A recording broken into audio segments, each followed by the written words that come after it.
Pred današnjo hudo vročino pa so se številni umaknili na morje, k jezerom in rekam. Precej pa jih je ošlo tudi v hribe, saj je tudi tam temperatura znosnejša. Posebej živahno je na Veliki planini, kjer pastiri praznujejo svoj praznik.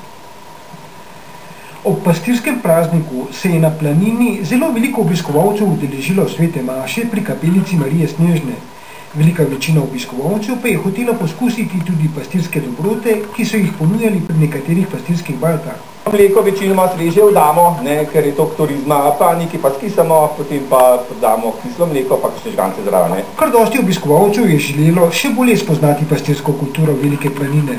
Vse več jih ve, da si lahko ogledajo tipično nekdanjo pastirsko bajto, ki je preurejena v muzej. Ja, zdaj kar pridejo.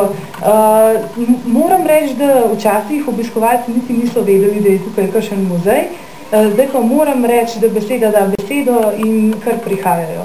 Edinstvena pastirska kultura, še zlasti pa pastirske bajte Velike planine, so vse večji magnet tudi za obiskovalce iz tujine. V zadnjem času je čedalje več tujih turistov, ki prihajajo torej iz drugih krajev z avtobusi.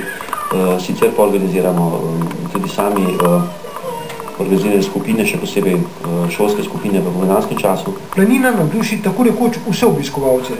Prvič smo se že odločali kar enih par let, da bi šli z otroki pogledati, ampak smo letos prvič. Se mislim, da bom zmagal, ampak svojim moščanom povem, da sem prišel. Super. Velik obisk je tudi dvorezen meč, zato ljubitelji planine opozarjajo, da jo je treba tudi bolje zaščititi.